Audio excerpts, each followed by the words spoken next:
Lo dijo en la primera hora.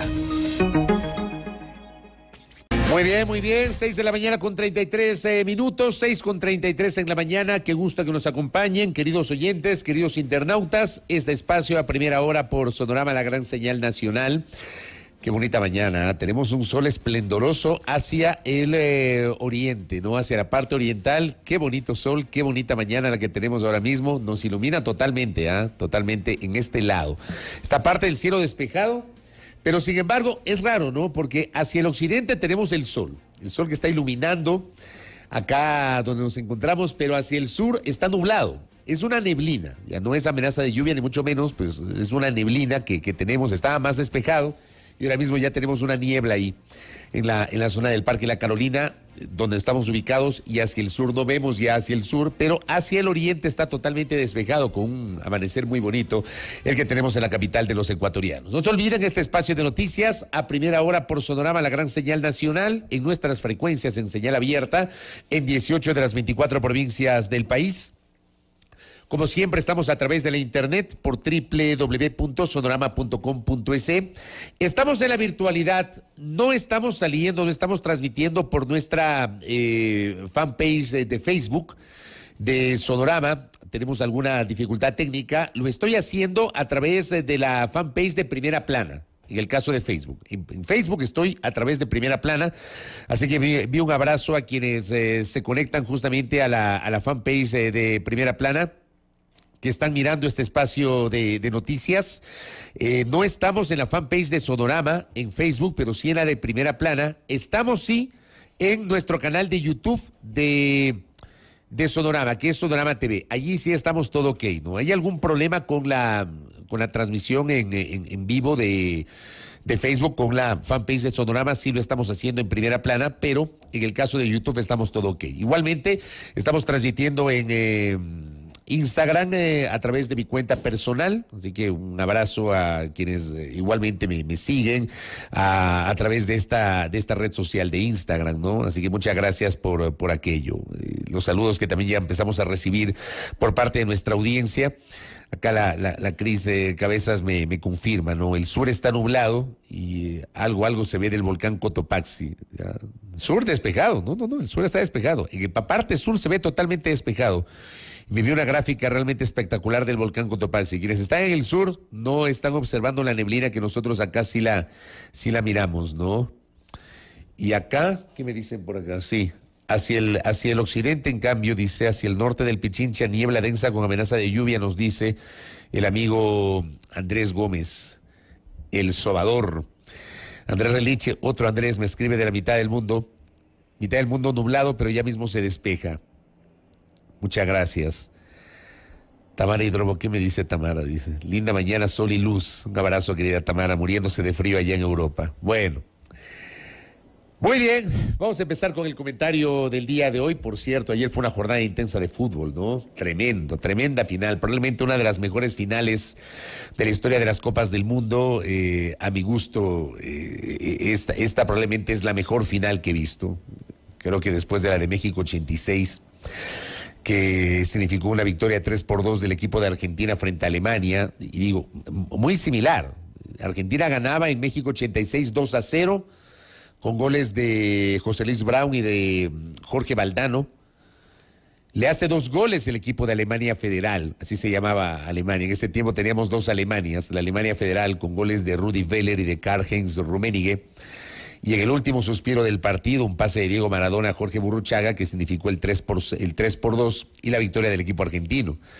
Ayer ganaba Argentina 2-0 con goles de Lionel Messi y de Ángel Di María.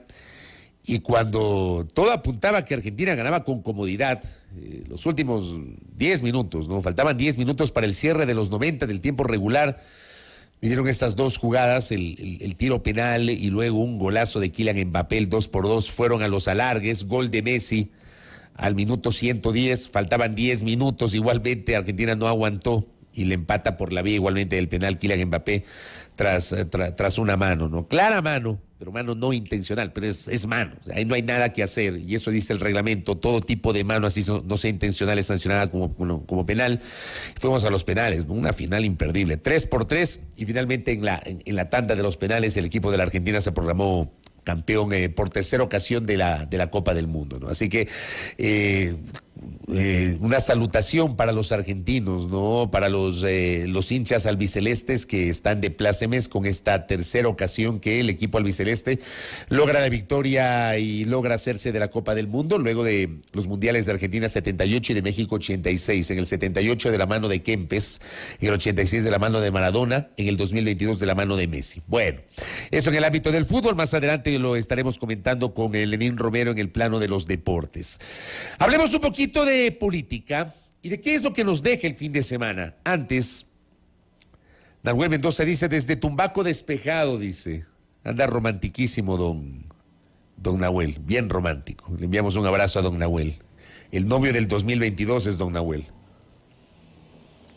Hablemos de política. ¿Qué pasó el día de ayer en la Asamblea Nacional?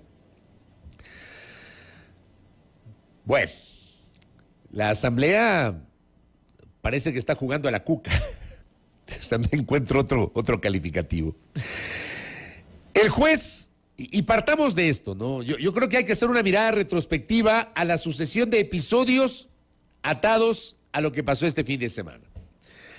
Primero, y vuelvo a citar, la omisión de la Comisión de Fiscalización y Control Político de la Asamblea Nacional, de la que nadie dice nada, nadie se acuerda. Pero esa comisión no entregó a tiempo el informe del juicio político a los miembros del Consejo de Participación Ciudadana y Control Social. Como no lo aprobó inicialmente, no tuvo votos, tenía que haber entregado un informe de posiciones. Reconsideraron la negativa inicial por fuera del plazo, aprueban el informe, pero ya ese informe no se podía entregar porque se había rebasado el plazo legal. Y el Pleno de la Asamblea Nacional ya no tenía informe. ¿Qué resuelve el Pleno de la Asamblea Nacional? El Pleno de la Asamblea resuelve, ante la ausencia de un informe, y como hay que tomar una decisión sobre el juicio político, decide, bueno, no hay informe, entonces vamos a coger una moción para que se lleve adelante un juicio político contra 4, y no contra los 7, contra 4 de los 7 integrantes del Consejo de Participación Ciudadana y Control Social. Decisión discutible, por supuesto. Decisión complicada, desde luego. Decisión polémica, así es. Así fue. Pero no nos perdamos de la génesis. En la Comisión de Fiscalización y Control Político de la Asamblea Nacional se hicieron los locos y no entregaron el informe a tiempo para llevar adelante el juicio político. El Pleno, frente a eso, toma una decisión. Y como digo, puede tener un montón de lecturas. Para mí sí es una decisión discutible. Deciden enjuiciar a 4 de los 7 miembros del Consejo, que es parte de la atribución constitucional de la Asamblea, por supuesto, pero el procedimiento evidentemente es el que genera mucha discusión. Llega el juicio político al Pleno y los 4 consejeros enjuiciados son censurados y destituidos. Doctor Hernán Ulloa, María Fernanda Rivadeneira, Iber Estupiñán y Francisco Bravo. ¿Qué hacen ellos? Acuden a la justicia ordinaria, que ya es un clásico todo el año. Todo el 2022, este año, seguramente va a pasar como el año del abuso de las acciones constitucionales de protección. Este año, todo el año. Diversos sectores han acudido a buscar recursos jurídicos con jueces del interior del país para obtener recursos o acciones de protección que les permitan desbaratar o echar abajo decisiones emanadas por determinadas autoridades. Todo el año, todo el año. Lo hicieron los propios miembros del Consejo de Participación Ciudadana y Control Social, lo hizo la expresidenta de la Asamblea Nacional, lo ha hecho el presidente de la Comisión de Fiscalización y Control Político, lo han hecho un montón de personajes, lo han hecho privados de la libertad, un montón de gente. Las acciones de protección se han estado entregando casi como productos en tienda de abarrotes. Así. Van a la tienda de abarrotes y compran. Y les venden. Así nomás. Así nomás.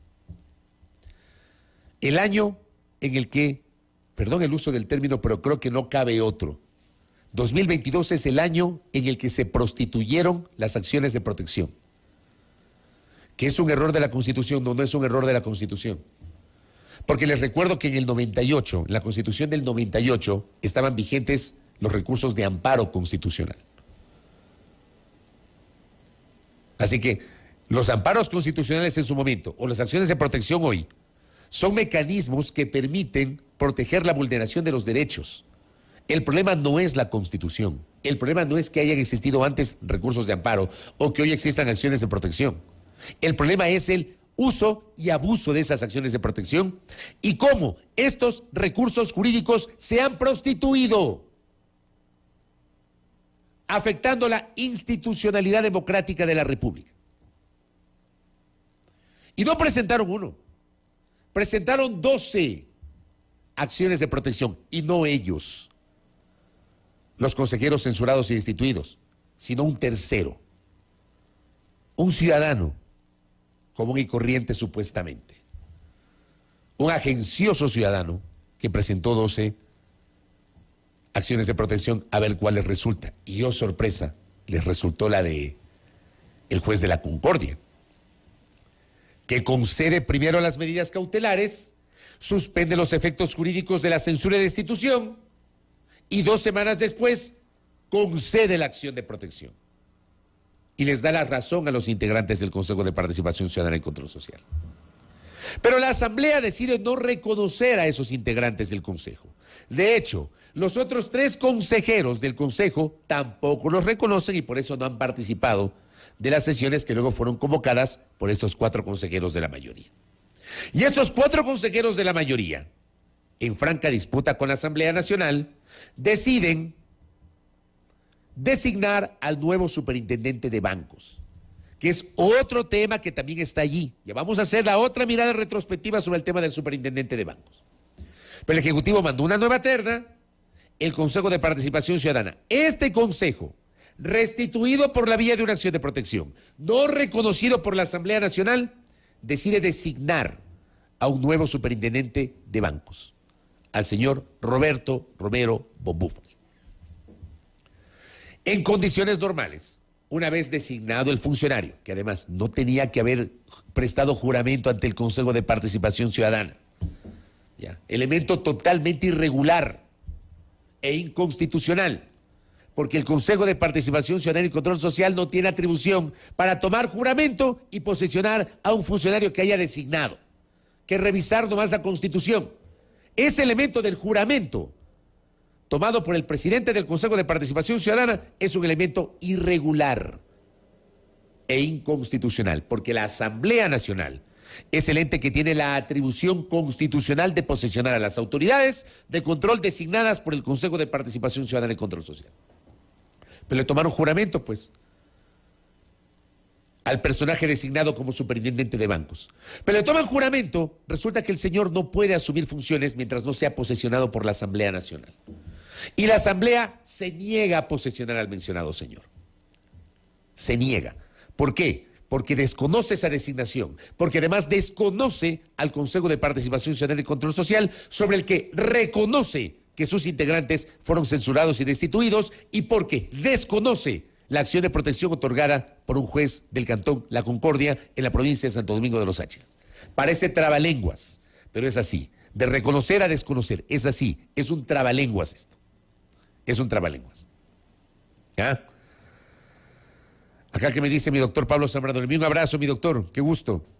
El problema sí es la actual Constitución, nos dice el doctor, por el absurdo garantismo que puede ser manipular, torcer y manosear la ley y la propia Constitución. Interesante el aporte del doctor Zambrano. Todos los jueces son constitucionales actualmente hasta que se deciden jueces especializados. De acuerdo, pero en cambio, yo no creo, discrepando con el doctor Zambrano y obviamente respetando su criterio, yo no creo que sea el problema la Constitución. El problema no es la norma, el problema es la aplicación de la norma. Ese es el problema. Por ejemplo, y acá nos da Pablo Zambrano, que es jurista, un elemento interesantísimo. Todos los jueces son constitucionales actualmente hasta que se designen jueces especializados. ¿Cuándo van a designar jueces constitucionales especializados? ¿Cuándo?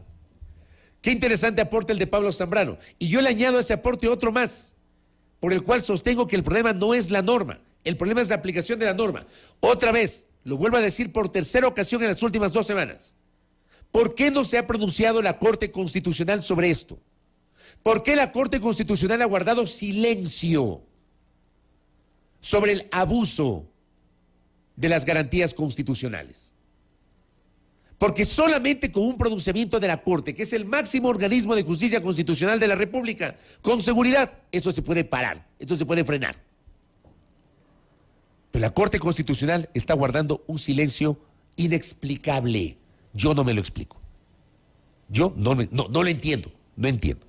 ¿Por qué esta Corte Constitucional, a la cual su trabajo lo hemos destacado, lo he destacado en muchas de sus decisiones, hoy esta Corte Constitucional está en deuda con el país porque frente a este abuso del garantismo, de la utilización de una garantía constitucional, al abuso de la utilización de esa garantía, por los elementos que ya los hemos analizado, resulta que guarda un silencio inexplicable. ¿Qué será que la Corte no se pronuncie? A propósito justamente de este aporte. Retomemos, pues, parece trabalenguas, ¿no? Desconocer, reconocer, desconocer, reconocer. Finalmente, la Asamblea no reconoce las actuaciones del Consejo. ¿Pero qué hace el juez? El juez de la Concordia, el juez Lindau. El día viernes, el mencionado juez hace una advertencia que me la hizo conocer el jurista Néstor Tori Nostroza, quien le agradezco por el aporte.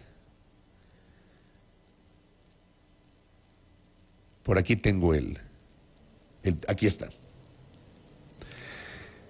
El pasado viernes, el juez Lindau de la Concordia, que restituyó en el cargo a los consejeros destituidos por la vía de un juicio político, condicionó la emisión de una sentencia, porque se supone que hasta el viernes el juez no había remitido el escrito, no por escrito, la resolución de la acción de protección, para que la Asamblea pueda a su vez presentar el recurso jurídico para poder apelar esa resolución y que la conozca un tribunal superior. Entiendo que un tribunal de justicia de Santo Domingo, tomando en cuenta que el juez pertenece a esa provincia. Entonces, la apelación debe ser conocida por un superior, el Tribunal de la Corte Provincial de Justicia de Santo Domingo. Decía Néstor Tori Nostroza que el juez condicionó la emisión de la sentencia escrita hasta que la Asamblea proceda a reconocer las actuaciones de los destituidos y posesiona al superintendente de bancos en 48 horas. Ojo, un juez tiene capacidad de destitución si es que alguien decide eludir el cumplimiento de orden de autoridad competente. Y obviamente con esto había el riesgo de que el presidente de la Asamblea Nacional, que es el representante de la legislatura, sea destituido, no solo de su condición de presidente, sino de su condición de asambleísta, el señor Saquicela. Entonces, ¿qué hace Virgilio Saquicela? Virgilio Saquicela, yo entiendo, y esa es mi lectura. Yo entiendo que lo que hace el presidente de la Asamblea Nacional frente a esto que estoy señalando, convocar a la sesión del día domingo, la de ayer, 20 horas me parece que fue, para las 20 horas me parece que fue convocada la sesión, para posesionar a Roberto Romero como nuevo superintendente de bancos. Mucha gente se quedó boquiabierta con esa decisión del señor Saquicela. ¿Y cómo así, pues? ¿Y a cuenta de qué? Se está desdiciendo. ¿Qué pasó? Se volvió a acercar al gobierno. Mucha gente. ¿Saben qué pienso yo? Yo pienso que fue esto parte de una estrategia. Yo les traslado lo que yo pienso. Tal vez esté equivocado. Es solamente mi forma de pensar. ¿Qué es lo que hace desde mi punto de vista el presidente Saquicela? Se cura en sano. Porque al final él convocó, pues. Le puede decir al juez, vea juez, yo convoqué. Aquí está. Pero no puedo instalar la sesión si los señores asambleístas no están. No es mi culpa. Yo convoqué. Aquí está la convocatoria a la sesión de pleno de la Asamblea para el domingo a las 20 horas con el punto posesión del señor Roberto Romero como superintendente de bancos. Pero no pudimos instalar por falta de quórum. Y de esa manera se cura en sano el presidente de la Asamblea. Es mi lectura, la mía. Es lo que a mí me da la impresión. Entonces aquí Cela puede decir que ya no es el responsable de lo que pasó el día de ayer. Y entiendo, aquí se va a abrir una discusión sobre el hecho de que el juez ya no podría destituir a Saquicela, porque Saquicela sí convocó.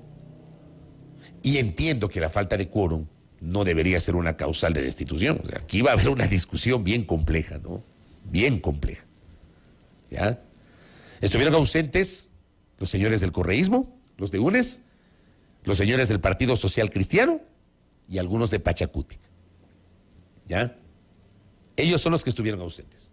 Estuvieron 53 legisladores, si mal no recuerdo, presentes en la sesión. Los señores de la bancada del Bloque de Acuerdo Nacional, los señores de Izquierda Democrática y otros. 53 más o menos. Como dice mi amigo Javier Gallo, para un vivo hay otro vivo. Eso que yo creo, es mi lectura. No me matarán si no están de acuerdo. Es la mía, mi lectura. Es lo que yo pienso, y pienso esto justamente con base en lo que uno ha visto en el ámbito político. Pues. Porque en el juego de la política muchas veces hay este tipo de situaciones. Hay este tipo de situaciones. Es interesante esto para el análisis, ¿no? Y aquí viene la pregunta, pues. El juez Lindau, que digo, Saquicela puede decir, vea, juez, aquí está, yo cumplí con la sentencia. Aquí está que yo he cumplido con la sentencia de autoridad competente. Convoqué. Y no se instaló por falta de quórum. Aquí viene la pregunta que plantea mi colega Andrés Relich. El juez puede destituir a 85 asambleístas durante el receso legislativo. Yo creo que no se trata del receso per se, que es una prerrogativa constitucional. Mi pregunta es, ¿el juez puede destituir a los 85 legisladores por no haber dado quórum a una sesión de posesión de una autoridad designada cuya posesión fue ordenada por ese mismo juez? Creo que esto va a generar un debate jurídico que seguramente se va a adaptar al momento político que está viviendo la República. Yo no sé qué vaya a pasar. Porque lo primero que uno se le viene a la mente es que con esto puede ocurrir, y la pregunta es, lo pongo entre signos de interrogación, ¿será que se puede repetir un escenario similar al de marzo del año 2007? ¿Se acuerdan? Tribunal Supremo Electoral destituyendo a 57 diputados que se negaron a cumplir con la disposición o acatar la disposición de la convocatoria a consulta popular para la instalación de una asamblea constituyente de plenos poderes. Por supuesto que el escenario era diferente, tanto a nivel jurídico cuanto a nivel político. Y porque además el Tribunal Supremo Electoral, que ya había convocado a la consulta popular, una vez que hizo la convocatoria, se convirtió en el más alto organismo de este país en tiempo de elecciones. Y ese fue el argumento por el cual ese Tribunal Supremo Electoral destituyó a los 57 diputados. Obviamente el escenario político hoy es distinto. Y aquí la pregunta es, ¿será que el juez tiene esa capacidad? Vean, yo les firmo que esto va a ser muy discutible. Ahora, aportes. Gracias a la audiencia que está conectada. Está conectada. Por cierto, Susana Naranjo me pregunta de la transmisión de Facebook, le reitero, no estamos en Facebook como Sonorama, estoy en Facebook con Primera Plana, estoy en YouTube como Sonorama TV, por si acaso. Tenemos un problema técnico con el caso de la transmisión de la fanpage de Sonorama, de Radio Sonorama, así que estoy con Primera Plana en el caso del Facebook para mi comentario y en YouTube con todo el noticiero en Sonorama TV. Vladimir Andosilla me escribe, solo la Corte Constitucional es la que establece el incumplimiento de una sentencia y puede destituir a los funcionarios. Este aporte de Vladimir también es clave. Porque con este aporte, que yo también lo he revisado, un juez de primera instancia no tiene capacidad de destitución de autoridad. No tiene. La tiene la Corte Constitucional. El punto es, el juez de la Concordia, el juez Lindau, ¿se atreverá a dictaminar alguna resolución de destitución de los legisladores? ¿O qué va a hacer? ¿Qué otros aportes tengo por acá de nuestra audiencia? Del propio Néstor Toro, gracias Nahuel. Unos asambleístas andan diciendo por ahí que el juez de la Concordia puede destituir a los colegas. Eso es falso. Una vez más se les recuerda que solo la Corte Constitucional puede destituir a servidores públicos como efecto de una resolución, de una acción de incumplimiento. Y cita la sentencia 076-10-CEP-CC, que la parte pertinente dice: el único organismo competente para conocer y resolver acciones de incumplimiento, así como para destituir un cargo de un servidor público, es la Corte Constitucional del Ecuador. O sea, alguien podría, no sé si el mismo juez, no conozco el procedimiento que está establecido en la Ley Orgánica de Garantías Jurisdiccionales y Control Constitucional, no sé si el juez Lindau en este caso podría presentar una acción de incumplimiento ante la Corte Constitucional, pero de lo que se entiende aquí, el juez Lindau no tiene capacidad de destitución de los legisladores, ni de alguien que supuestamente haya incumplido con una decisión de autoridad competente. ¿Qué dice un comunicado ayer, suscrito por UNES, Partido Social Cristiano, Izquierda Democrática y varios legisladores de Pachacutic? Dice: no legitimaremos con nuestra presencia, esto fue publicado por el bloque del Partido Social Cristiano, no a la ruptura del Estado de Derecho en el Ecuador, dice. No legitimaremos con nuestra presencia la intromisión de un juez desacreditado en la primera función del Estado. Rechazamos y advertimos al país el ridículo abuso del derecho por el cual se pretende utilizar la justicia para beneficiar a un ciudadano designado superintendente de bancos, en un proceso que carece de eficacia jurídica. Impulsaremos todas las acciones necesarias contra el flagrante abuso del juez, si es necesario incluso. Apelaremos a instancias internacionales para evitar el despropósito judicial. El país está cansado que la justicia solo actúe con rapidez para beneficiar los intereses de unos pocos. Lamentamos que se pretenda utilizar un proyecto de seguridad que debía debatirse hoy para obligarnos a asumir la arbitrariedad cometida. Pero ojo, aquí hay una imprecisión en este comunicado. En la tarde la Asamblea tampoco sesionó por falta de quórum y en la tarde el tema era otro. En la noche la convocatoria establecía la posesión del superintendente de bancos, pero en la tarde era otro y tampoco dieron quórum, por si acaso.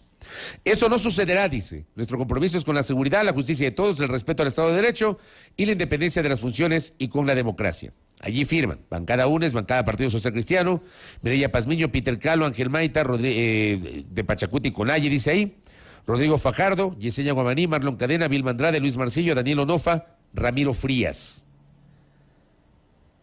Pero por supuesto, ese es un grupo de la Izquierda Democrática. El otro grupo de la Izquierda Democrática, y no me vendrán a decir que solamente hay una ID, no hay una ID, una sola ID. Ya en este comunicado suscriben unos de la ID. En otro comunicado, los otros de la ID, en cambio, dice que con absoluta contundencia rechazamos el pronunciamiento de las bancadas de UNES, PCC y asambleístas incidentes de Pachacuti respecto a boicotear el ejercicio de un Estado de Derecho que respeta la institucionalidad y la Constitución del Ecuador. Justo con la Asamblea Nacional está debatiendo un proyecto de seguridad importante para el país. IDE define su postura política en consenso con sus representantes provinciales y autoridades nacionales. Como partido político desconocemos la posición que a título personal han tomado los asambleístas Vilma Andrade, Luis Marcillo, Daniel Onofre y Ramiro Frías en nombre de Izquierda Democrática, así como también de otros asambleístas que han sido separados de la bancada legislativa de la ID.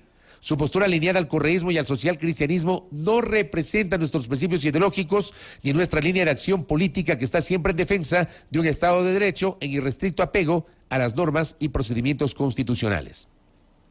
Y ratifican a Ramiro Narváez como el coordinador de la bancada. Otro comunicado. Y uno más. Gracias, Elena, por el aporte. Uno más.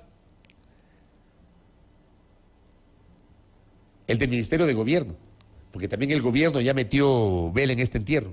También se metió el gobierno. Que el gobierno no tenía nada que hacer en esto. Ya ayer metieron un comunicado. Asamblea no da quórum para tratar temas trascendentales para el país y la seguridad de los ecuatorianos.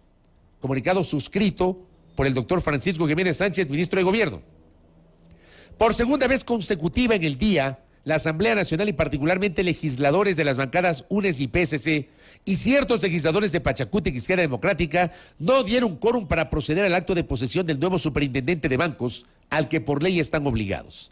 Esta omisión no solo denota indiferencia e indolencia, como ya sucedió más temprano a propósito del trámite del proyecto de ley en materia de seguridad, sino que irrespeta y desacata de forma expresa decisiones judiciales y constitucionales emitidas por autoridad competente. Estaremos atentos a las resoluciones definitivas de las autoridades y alertamos a la ciudadanía sobre la forma poco responsable en que se toman decisiones institucionales dentro de la Asamblea Nacional. Comunicado del gobierno. Y el último, el de Pachacuti. Pachacuti también dividido. El resto de asambleístas de Pachacuti, que se tomaron una fotografía ahí muy reíditos todos, dice, mientras quieren tomarse las entidades de control del Estado para tapar sus actos de corrupción, hoy no dieron quórum en la sesión de la Asamblea. Los asambleístas del pueblo aquí estamos defendiendo los intereses de la patria con el hashtag PK legisla con honestidad, y ahí aparece la mayoría de legisladores encabezados por el asambleísta Salvador Quispe.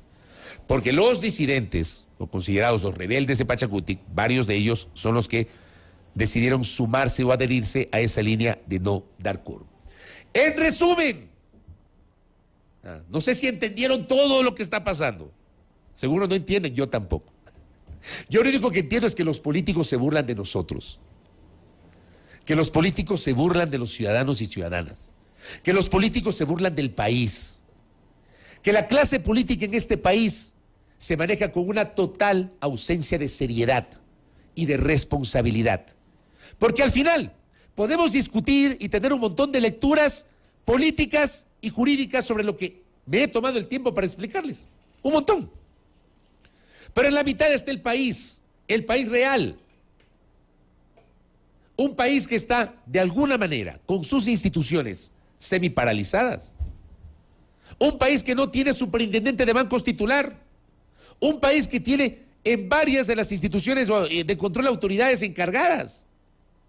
Un país en donde hay un divorcio total entre las funciones del Estado. Un país en donde se pelean por el poder a dentelladas. Un país en donde algunos desequilibrados pierden la cabeza con 1 miligramo de poder. Ese es el Ecuador que tenemos. Así nomás. Para el análisis y para la discusión de lo que está pasando en el Ecuador. Bueno. Primera plana. Todas las noticias, todas las voces.